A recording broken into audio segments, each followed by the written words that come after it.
Bonjour à tous, aujourd'hui nous sommes dans le Cotentin, du côté de Cherbourg au Cap Lévy, au niveau d'un socle granitique datant de la fin de l'orogenèse varisque, et à côté de moi se trouve une falaise aux faciès stratigraphiques très marquées et dont les couches sédimentaires sont très différentes. Et en contrebas se trouvent les galets qui sont déposés par la mer et qui indiquent le niveau marin actuel. Mais dis-moi Bastien, la formation de ces falaises-là, en quoi témoigne-t-elle de la variation des niveaux marins passés?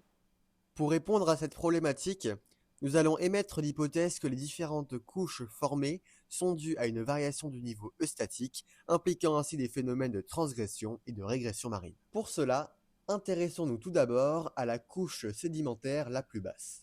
Au-dessus du granit en cours d'arénisation se trouve un dépôt sédimentaire qui est constitué à la fois de sable ainsi que de galets qui sont, par observation macroscopique, de nature similaire au granit local.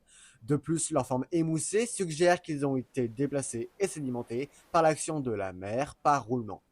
Par ailleurs, en raisonnant par principe d'actualisme avec la plage du Cap Lévy, la sédimentation marine n'implique pas de granuloclassement, ce qui explique bien son absence dans la couche sédimentaire. Ainsi, le niveau de la mer a été dans le passé au minimum à la hauteur de ce dépôt sédimentaire, qui est donc une ancienne plage maintenant surélevée et appelée plage perchée.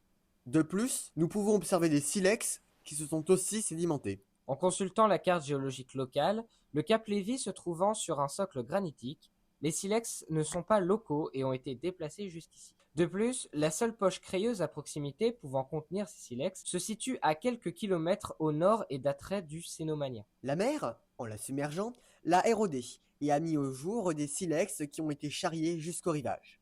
Cela impliquerait une transgression marine à la même époque que la formation de la couche sédimentaire étudiée. Maintenant, essayons d'estimer l'âge de sédimentation de la plage perchée. Pour cela, nous avons fait appel au laboratoire Rendal, géré par Guillaume Guérin et Hugues Malservet à l'université de Rennes. Ils réalisent une datation par luminescence appelée OSL, qui permet de dater l'âge de privation de lumière d'un quartz et ainsi d'en déduire son âge sédimentaire.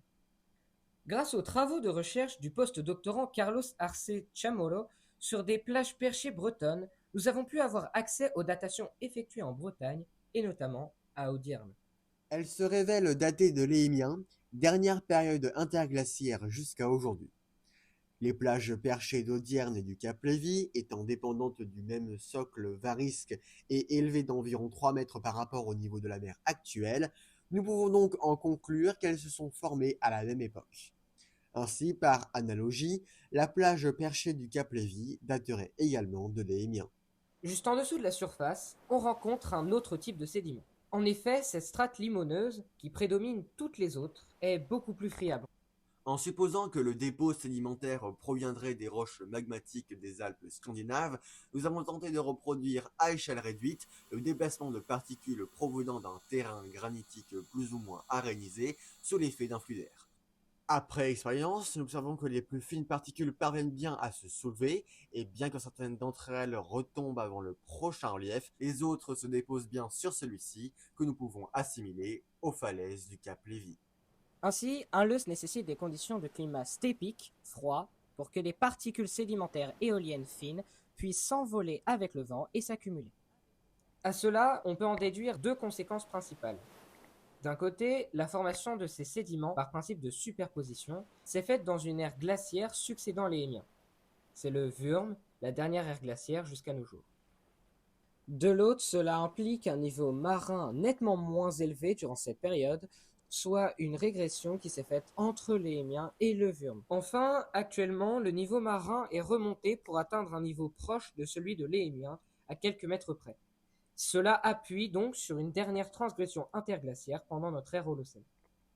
Finalement, les différentes couches que nous avons étudiées ici ne peuvent s'être formées que dans des conditions très précises, imposant donc une variation et même plusieurs variations du niveau marin.